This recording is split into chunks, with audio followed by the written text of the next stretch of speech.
Good morning, everybody. Let's go. Let's begin again. First office of the day. Leave that right there. 737. We're back on another adventure in our first airplane, 737. As always, we got to wake these beautiful airplanes up, making sure they are right to go. The old 737s still have the EGT gauge for the APU. If you ever take a look at the Maxes, this is gone. I mean, I guess that's what they decided. They don't want an EGT gauge anymore. Here's what it looks like on a 737 MAX, and you'll see it right there that it's missing, that little gauge for the EGT, right there. The reasoning behind this is because older generation 737 had not as sophisticated APUs back then. Now, modern 737s, even 800s, 900s, got upgraded with newer APUs, but the gauge stayed. The reasoning behind this is to monitor the exhaust gas temperature, the EGT. Let's say in case you had a overheat within that APU, you can shut it down. But since the APUs got upgraded, now these APUs can auto shut down themselves. If there's some kind of an overheat detection within that APU, I think it was within 10 seconds of it and there was a fire warning, it will auto shut down. It can even auto extinguish itself. The 737s, the MAX, and the NGs are equipped with the 131-9B APU. It's a solid unit. It is what it is. So far so good. Getting the APU started. Get it all online. Get it good to go. There you go. APU generator online.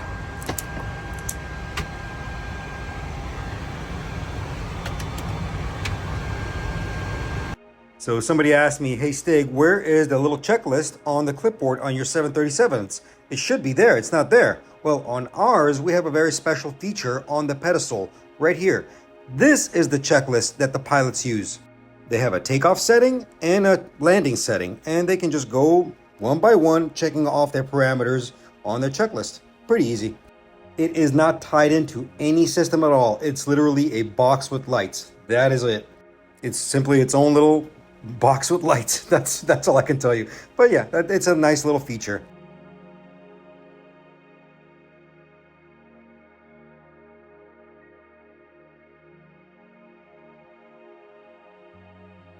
But anyway, we got this one all readied up. It's good to go. Let's move on to the next one. It's going to be an Airbus. Airplane number 2. Let's see now. Oh, wow. I haven't seen that configuration in a while. Let's see this. That's interesting. You don't see this on the modern jets. What the? That's interesting. I think this is a bun warmer, if I remember correctly. And I would be very incorrect on this. This is not a bun warmer. That is an ice tray. We have certain configurations that have a bun warmer in there. That's why I assumed that it was a bun warmer, but it's not. That's an ice tray. Oh yeah, that's why. This is an old Frontier bird. XF usually stands for X-Frontier. Yeah. All right, let's get this one going as well. Doing a quick little walk around. I always find this, well, once in a while. Rare it happens, but it happens. The back shell for the brake temperature sensor came off. Not a big deal. You'll see in a second. I'll pull this back. The back shell is in there. Just got to reattach it and go see the indication is still reading properly, which it is reading properly. It's just the back shell sometimes vibrates and comes off.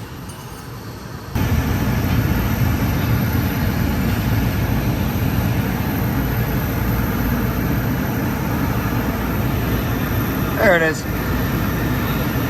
We'll tighten that up. And go check upstairs. And this is why we do walkarounds. Preventative maintenance. It's a key portion of safety. Parameters were there. It's good to go. On to the next one. Next office.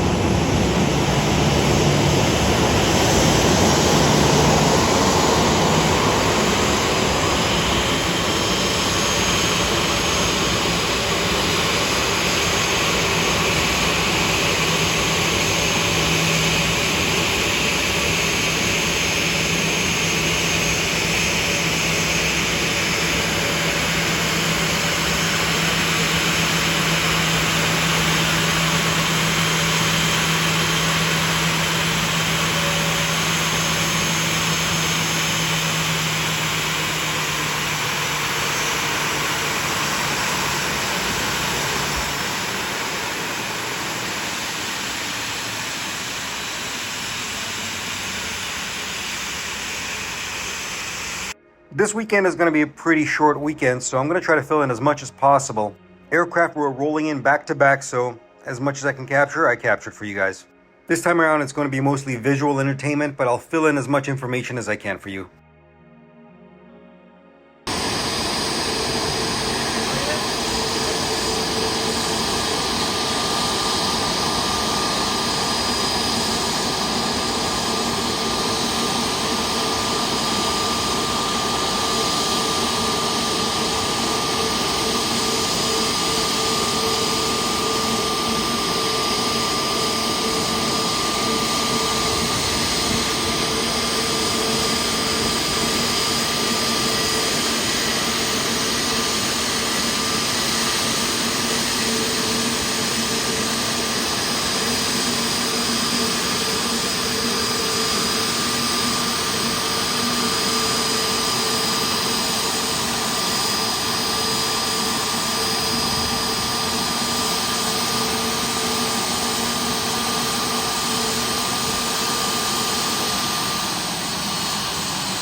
Now that's a thing of beauty right here.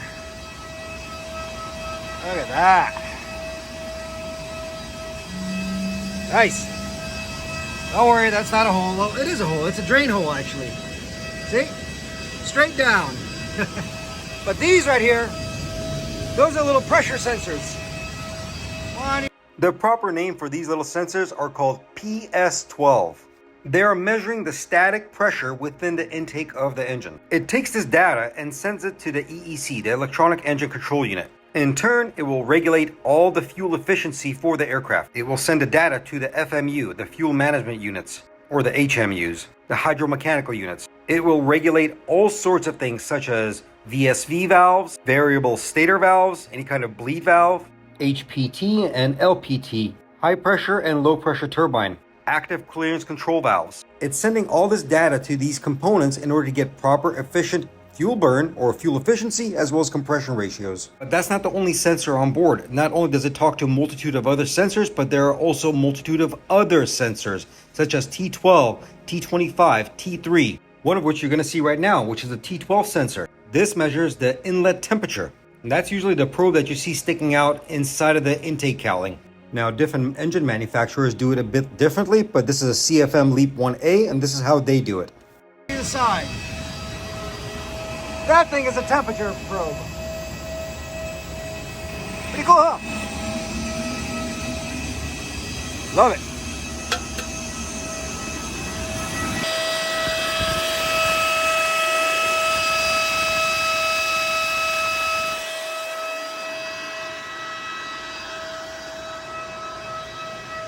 Those things are so loud.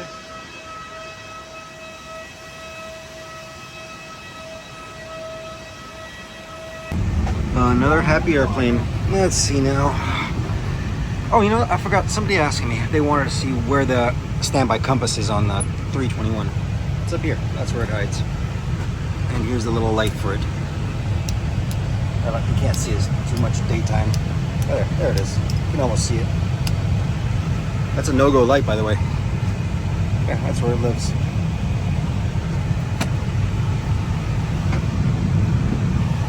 Good airplane. A bit of a rerun here because I've talked about it before. I remember this one specifically. That little light also controls this little thing right here. Well, that's an ice detector. There's a little light in there. When you turn a light on within the standby compass, that little light also comes on. It's a visual ice detector, nothing fancy. If there's ice buildup, as you saw right there in that picture, pilots can see it because the light will kind of illuminate it. And don't worry, that's just a rudimentary way of telling if there's ice there. There's other ways the aircraft can tell if there's icing. Then we're back to a 737. Narrow bodies all day long, back and forth, Airbus, Boeing. Here's something interesting for you. Look, see these pins that are installed? The thrust reverser has been deactivated.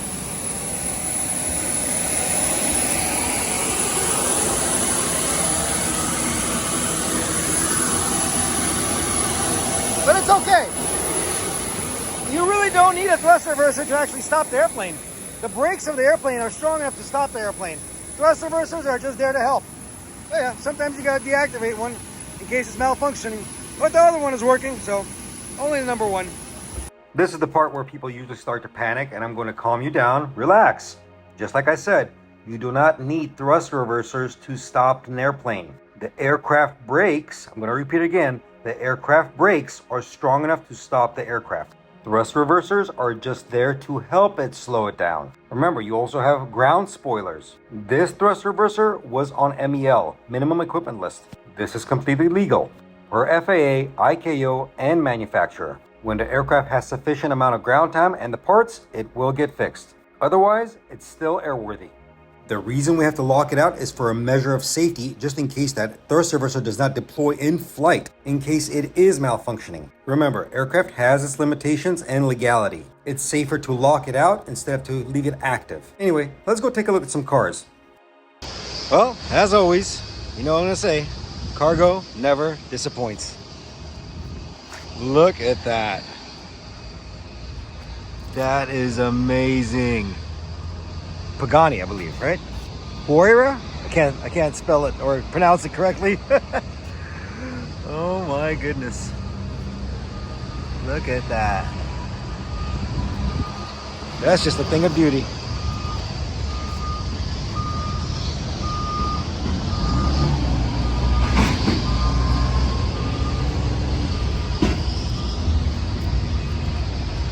Unbelievable.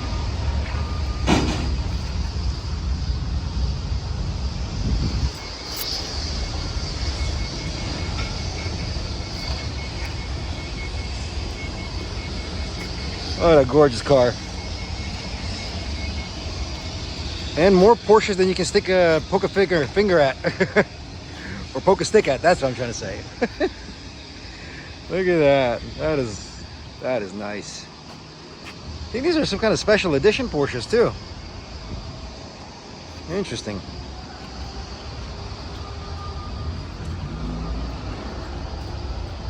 It's a turbo.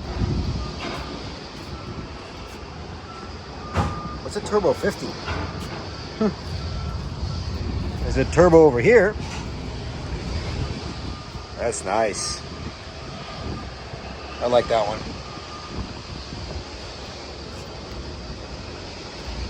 Yeah, but this one looks really interesting.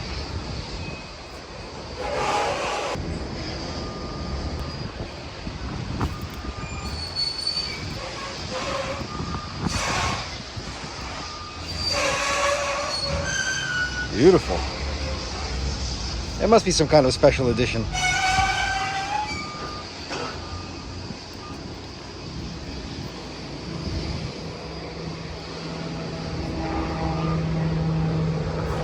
Also a couple of Maseratis. Not bad. I was never much of a Maserati fan though.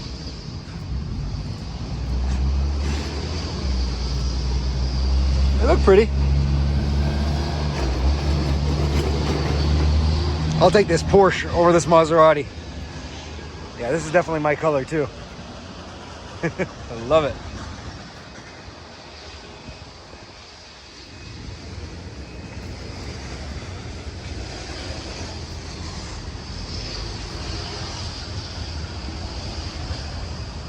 Porsche Museum. Okay.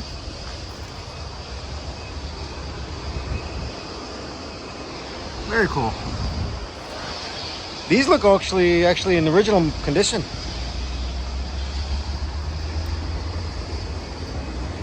Wow. I like that.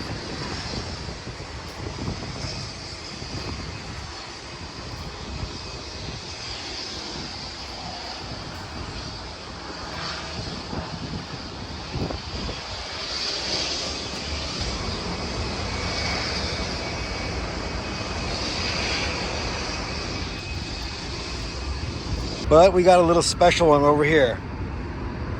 Look at this thing. My oh my. That is a thing of beauty. Let's see, I wonder what this is. A Rolls Royce. Right there. That's a Rolls Royce. Look at that.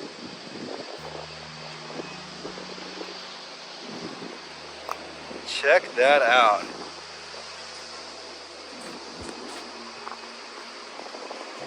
This is something else.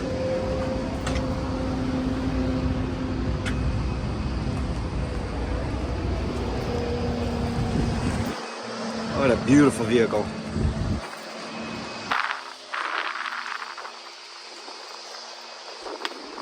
Incredible.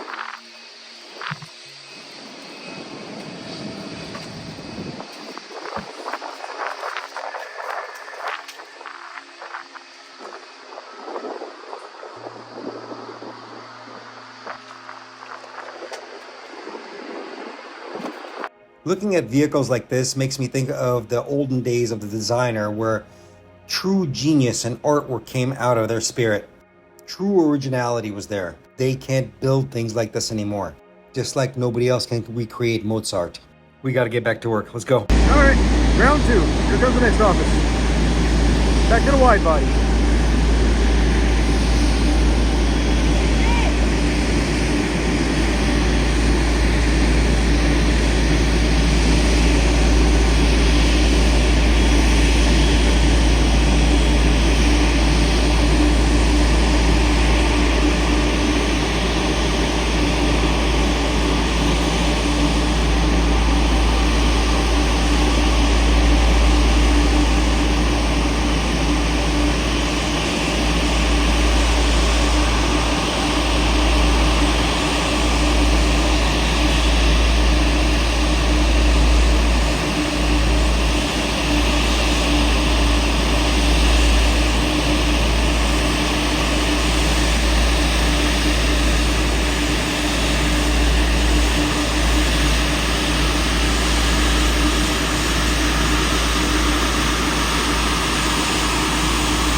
Look, my airplane step and jump.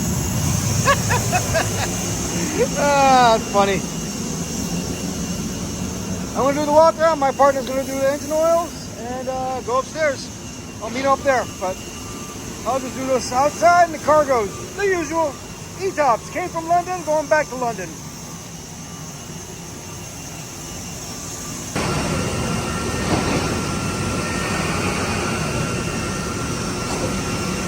Look at all that beautiful titanium. Yes, indeed. Beautiful titanium it is. Those blades are titanium, and the little markings that you see there, the little triangle and a square in blue, are service bulletin modification from the manufacturer. There are certain augmentations to the airfoil of those blades to make it more efficient. These things will usually come from the factory.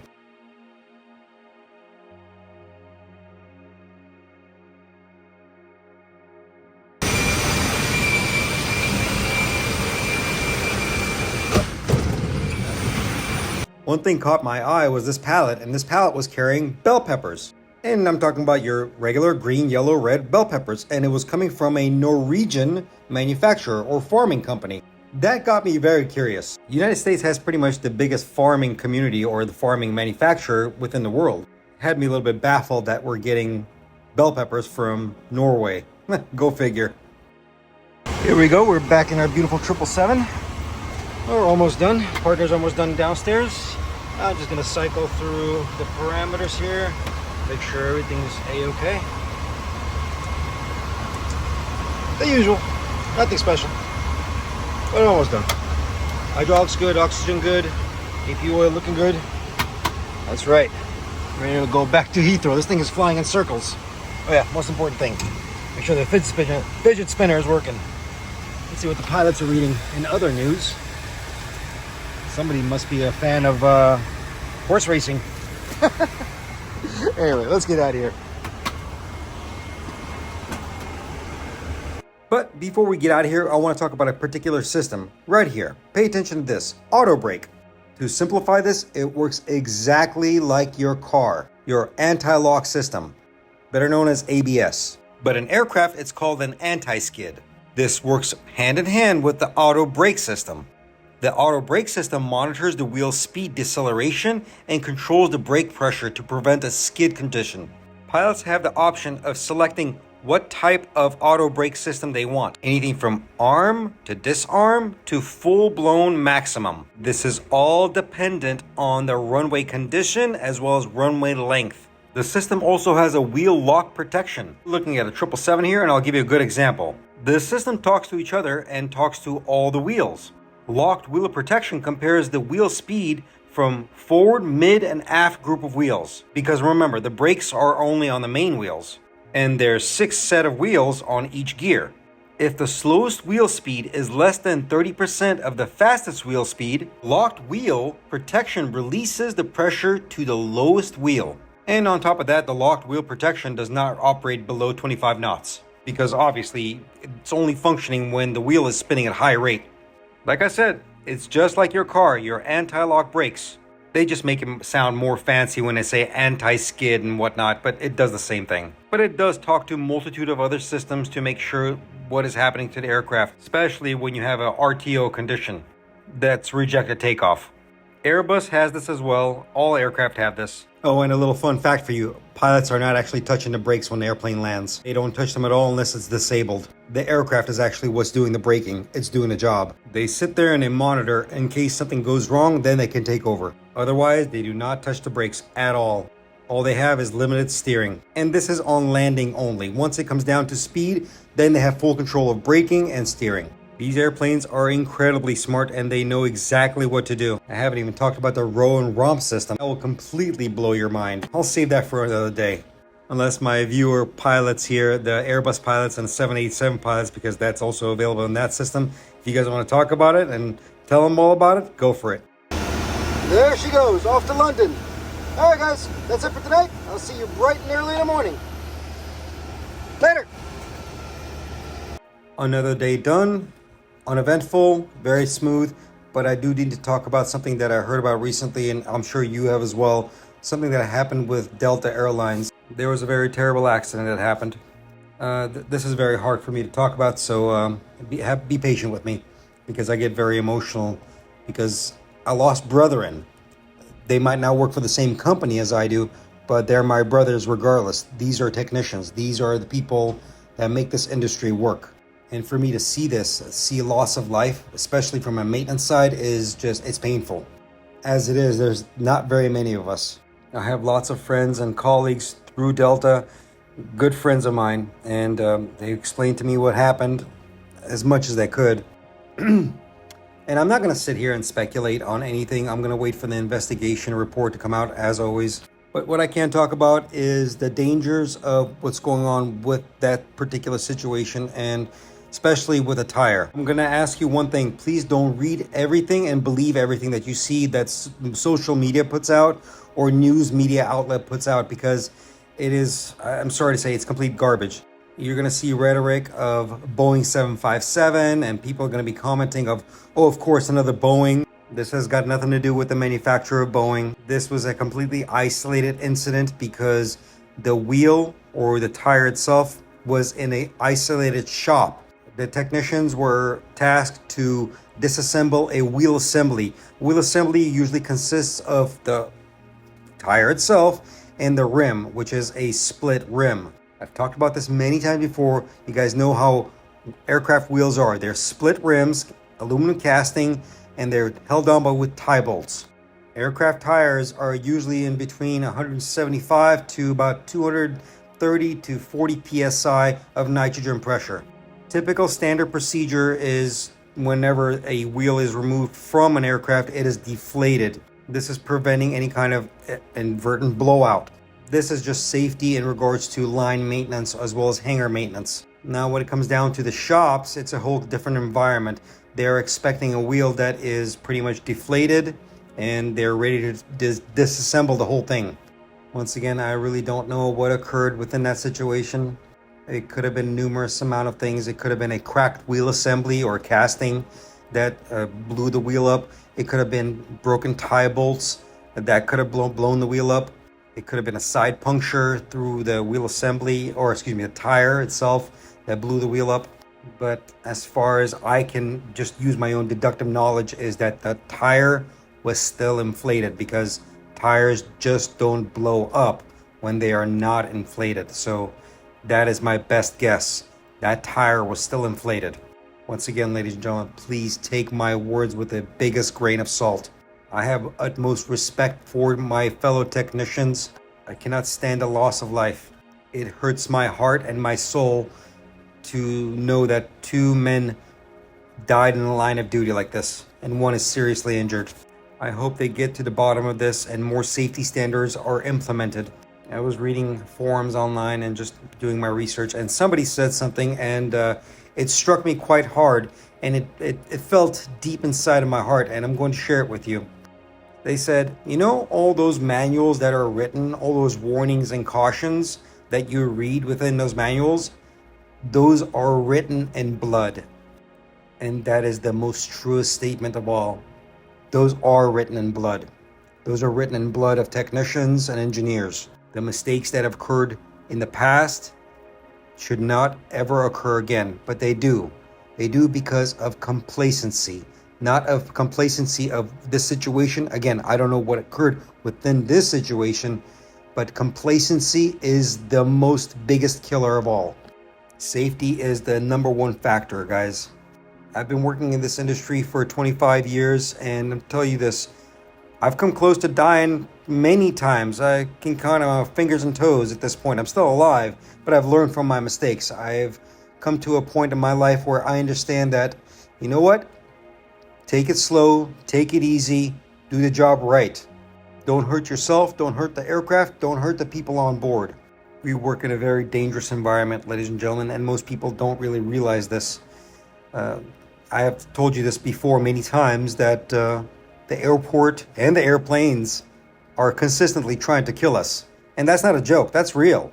It's the safety standards that are implemented into the system that keeps us safe continuously. We have to uphold the safety standards, and we have to understand and respect the environment that we are working in.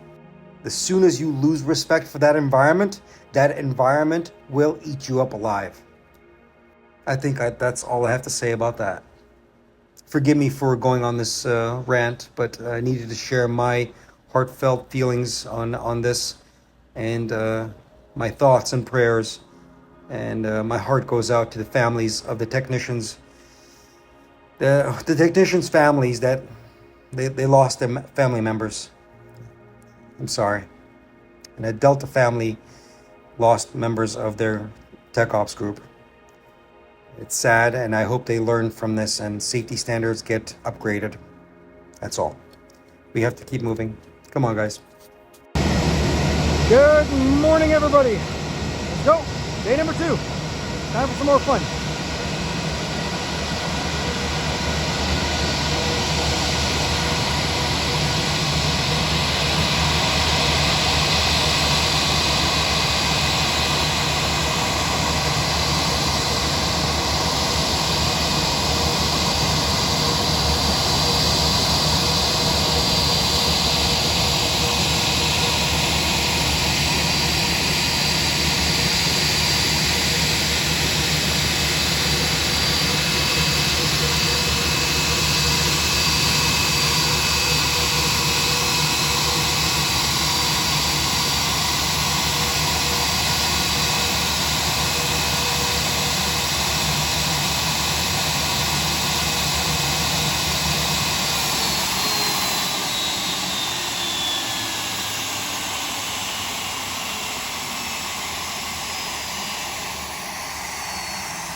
Another very nice, healthy airplane just came from Philly and going right back out to Philly. I think somebody wanted to ask, somebody asked me, they saw the rain repellent button. They want to know where the actual rain repellent is. Well, it squirts out from the windshield over there. There's like a little mechanism.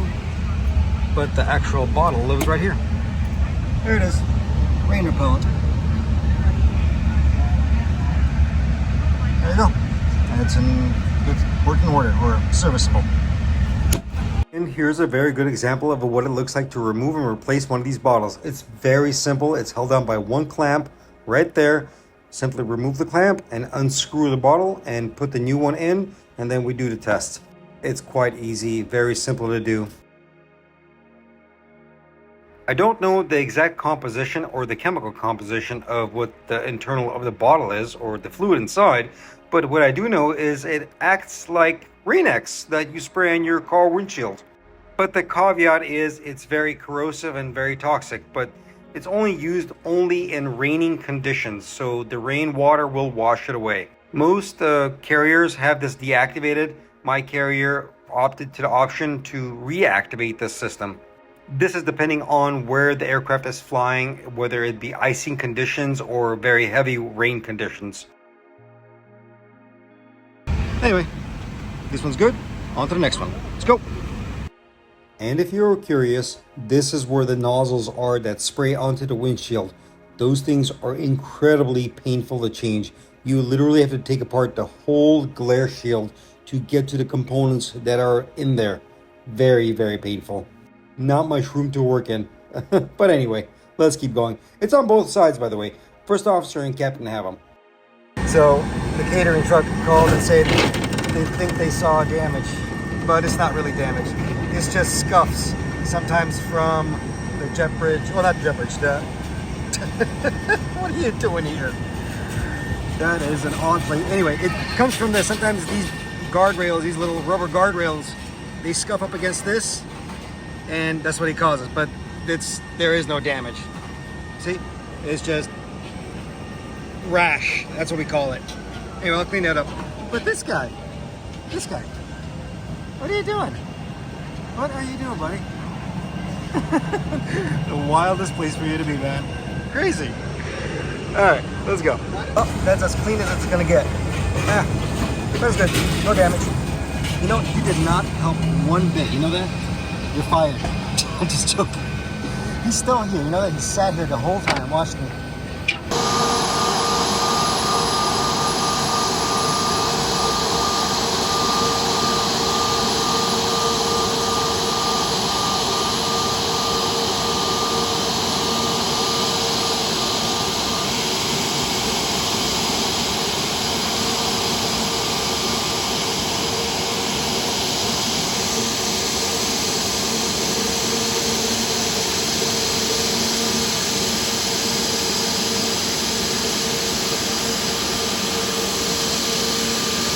Well, how about that? I was walking by and I saw this beautiful little 319 742.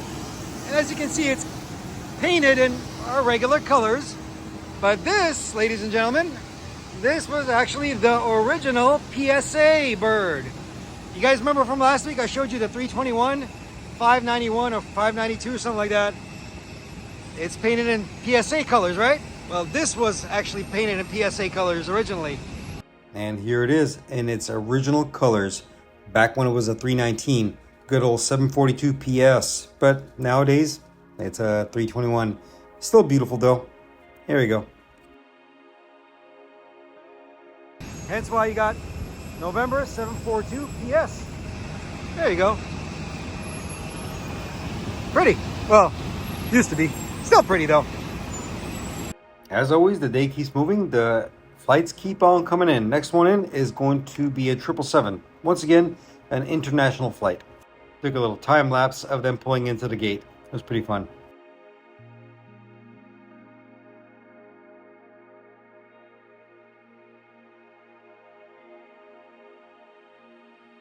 Alright, give this old girl a little bit of oil. Even though I just came in from Miami, it is going out to Heathrow. I want to make sure everything's a-okay, everything's topped off. A cool little look for you inside the fan cowl. A lot of space, huh? Okay, we got one little right up here. Not a big deal.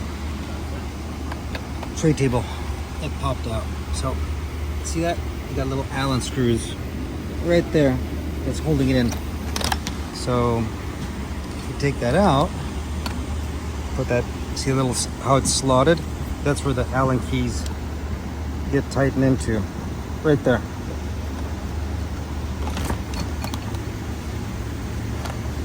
Put that back in, put that up, and then we tighten those up again. It gets loose time to time. It's easy.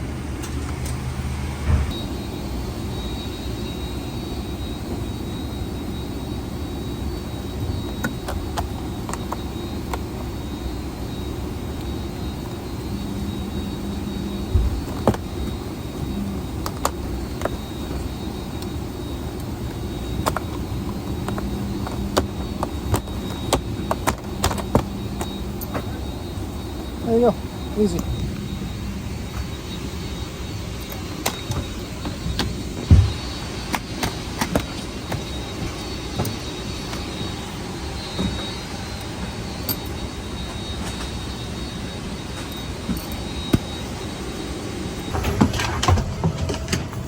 And I can't remember who wanted to see it.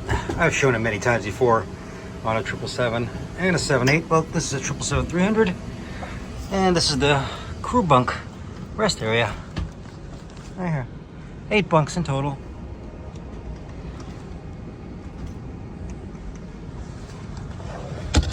Not very much room to walk around, but a lot more spacious than a 787, that's for sure.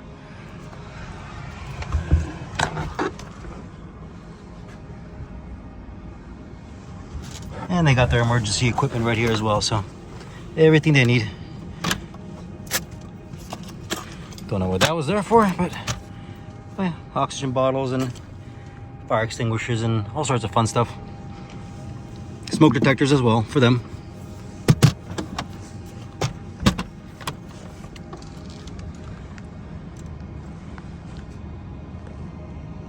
I would like to have a conversation with the engineer that designed the seat because I want to ask him why he decided to make my life so hard.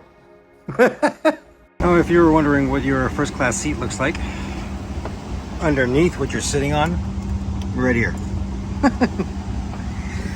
The issue we're having is with this little solenoid. See it?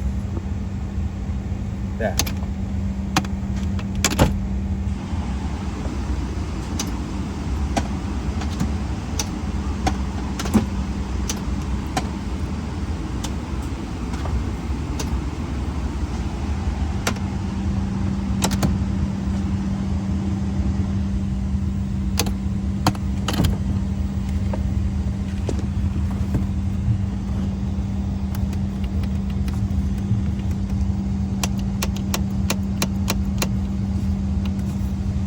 Jammed, but it's all right. A little bit of lube, it's good to go.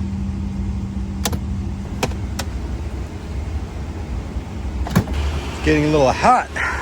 Let's cool it down a little bit more. But yeah, overall, this is a good bird. Just finished up from the interior. He's happy. Ready to go to London once again. Swear to God, these things are flying in circles, as always. Fidget spinner, working. All right, let's go. Paperwork time.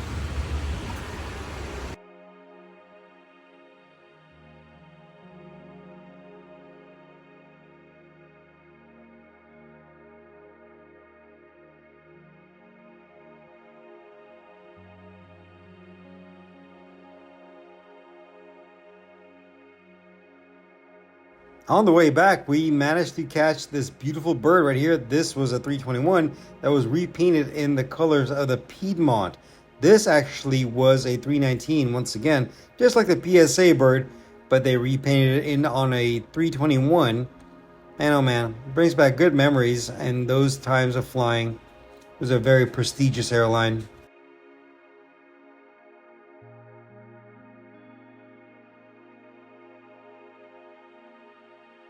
Okay, another happy airplane. FO's already here. She's doing her walk around downstairs. Got it aligned. There you go. All the data's going through. That's it. Done here. Fairly easy day. All right, let's go. Hey, look what pulled in next door.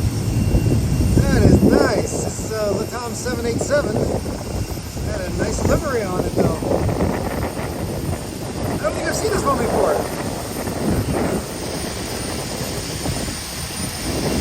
Very cool.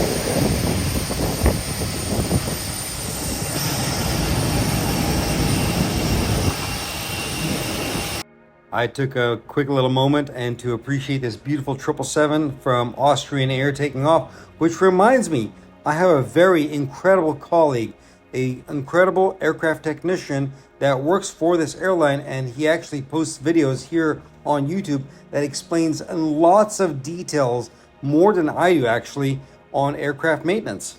If you guys enjoy this channel, then I highly recommend you guys go check out his channel because he does a very in-depth look into component detail and very instructive videos on how the job is done. Definitely recommend it. He's a great guy and a very good friend of mine. Check it out.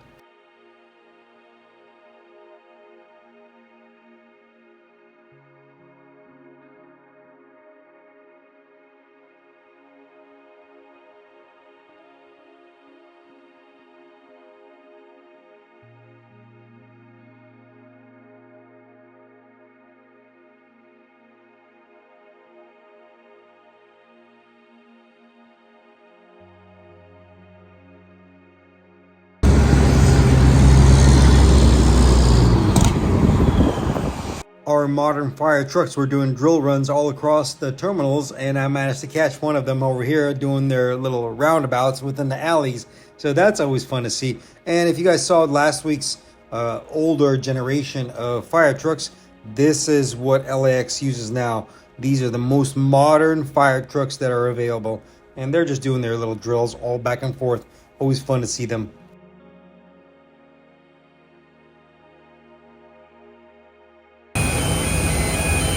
And here comes our last office. This one's staying here. Just gotta oil it.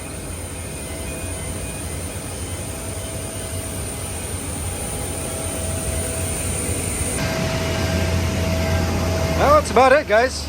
Nice and easy day. Hope you all have fun. And I'll leave you guys with this mess. I'm just joking. All right, guys. I'll see you on the next adventure. Later. As I said earlier, guys, I made this week a little bit short. I took an extra day off because, honestly, I needed a break. I needed a rest. I've been working nonstop past 4 months, and sometimes you just get the feeling, you got to go travel. You got to go relax somewhere. And thank goodness for flight benefits while working for an airline. You get to fly for free, obviously on standby. But a good friend of mine called me and said, come on over, come to Miami. Let's go do some fishing. Let's go relax, enjoy our days, enjoy the sun. And that's exactly what I did. This trip was out to Miami, and I did enjoy every single moment of it. So that's about it, guys. I hope you guys enjoyed this little adventure. I know it wasn't much on this one, but sometimes that's the way it is. I will see you guys on the next one. Stick around, and more adventure to come. Thank you all for being here. Thank you all for supporting the channel. Thank you all for the kind words and all the incredible questions. Keep on asking them, keep on learning, and keep on teaching me. Thank you so much. I will see you guys on the next adventure. Stig, signing out. Later.